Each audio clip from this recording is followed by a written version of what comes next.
Representative Pearson, you're recognized.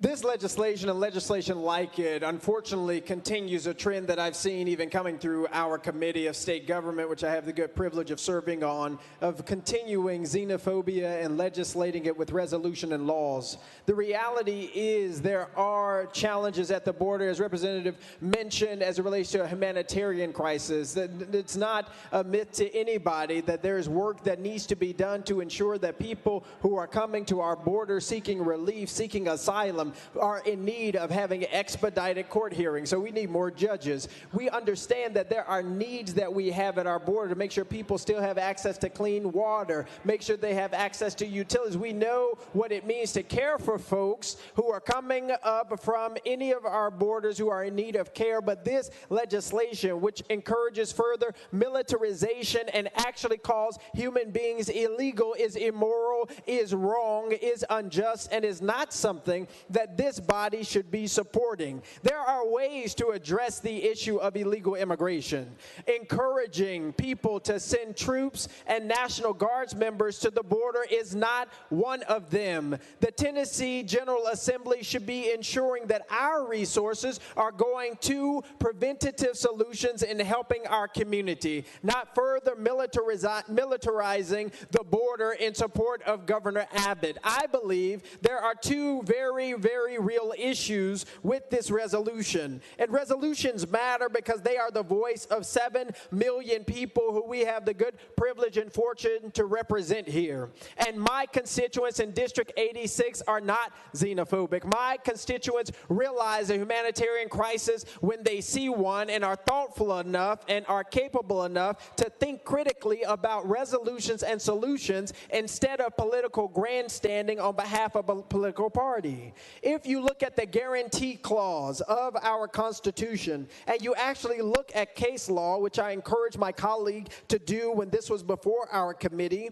you read this resolution and it says the following: whereas the failure of the Biden administration to fulfill this duty has triggered a constitutional provision that reserves to the states the right of self-defense, and Governor Greg Abbott has acted properly in declaring an invasion and invoking Texas's constitutional authority to defend and protect itself, obviously shows that there is a serious lack of understanding when it comes to the Constitution. Article 4, Section 4, the United States shall guarantee to every state in this union a republican form of government and shall protect each of them against invasion. And on application of the legislature, that's Congress, or of the executive, that's the president, when the legislature cannot be convened against domestic violence. This legislation unfortunately extrapolates pieces of our own doctrine to serve a political end. But the courts have actually given some insight into this, colleagues, which is why that I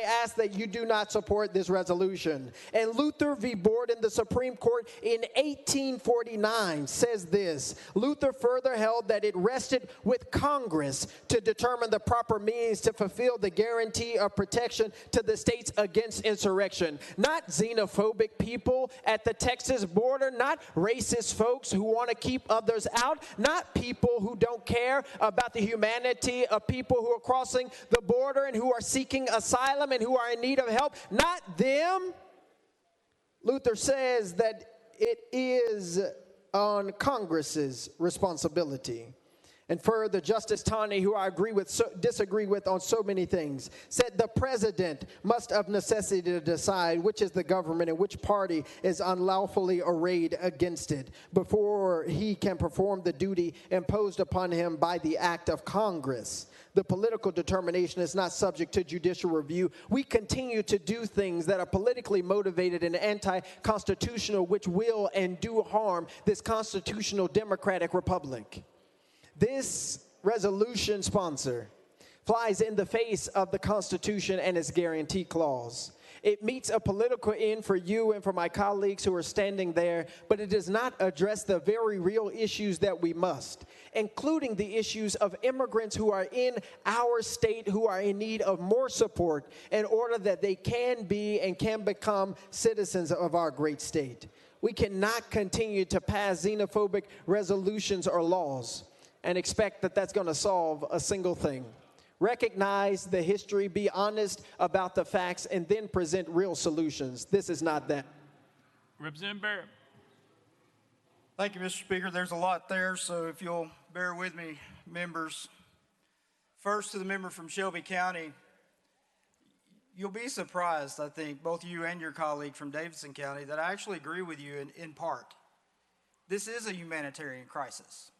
There is a humanitarian crisis at the border. What we disagree on, though, is what's caused that. And we disagree on what needs to be done to help stop it and turn it around. What's caused the issue, in my opinion, and the majority of the people in my district who feel the same way, is from the moment that the Biden administration took over 98 executive orders were overturned from the prior administration. The border was opened up through the direction of the president, with orders to Secretary Mayorkas to do so. And what we have seen now 3.5 years later is the result of that. Just last week I stood here, I had the privilege of standing next to Representative Grills and stand with him in support of the bill that he passed, requiring law enforcement in Tennessee to report when they run into illegal immigrants and they have these encounters where they've committed crimes in Tennessee, report them to ICE, report them to the federal authorities. The problem that we have at the border, and the reason it's become a humanitarian crisis, is because the federal government is not doing their job. That's what this resolution is about. This resolution commends Governor Abbott for picking up where the federal government has left off, where they've refused to do what they're supposed to do, what their constitutional duty is to the states, and that is to defend our borders. So I disagree with you about calling this, and you've used this multiple times, xenophobic, immoral, unjust. Yeah, what's immoral and unjust, in my opinion, is allowing children to be trafficked across the border, to allow fentanyl to come pouring into our borders that's killing our kids here in America, to allow rapists and murderers, to allow governments in foreign lands outside of this country to empty their jails and send their worst of their worst into our population to put our people in harm's way. That is immoral. That is unjust. And that's why this resolution is here, to thank our governor for standing up, for taking a stand. He and the 24 other Republican governors that have come out and stood up against the Biden administration to say this is wrong, what we're doing. And we're making it worse down there for people. We're attracting them to a bad situation that's just making it worse. You brought up a case, and I've got a few minutes to address this. You brought up Luther v. Borden. You mentioned that in committee, and I commend you for digging into the Constitution and the Supreme Court, but you're just wrong on this one. You've misinterpreted what that case means. First of all, Justice Taney is the same justice, and it's the same court that issued the Dred Scott decision, which I'm sure you wildly disapprove of. Most of us do. So courts are not infallible. They make bad decisions. In this situation, it was an issue of first impression for the court. They had never seen it before. The government of Rhode Island was still trying to get their government in order and decide what type of government they were going to adopt. That's the basis of the case. It has nothing to do with an invasion from a foreign land, from people that are coming across the border that are not citizens of this state. And what you've missed in the opinion of that case is that the court said this is not an issue that the court can rule on. This is a political issue. So where you reference that this is for Congress to decide or president to decide, that's partially right.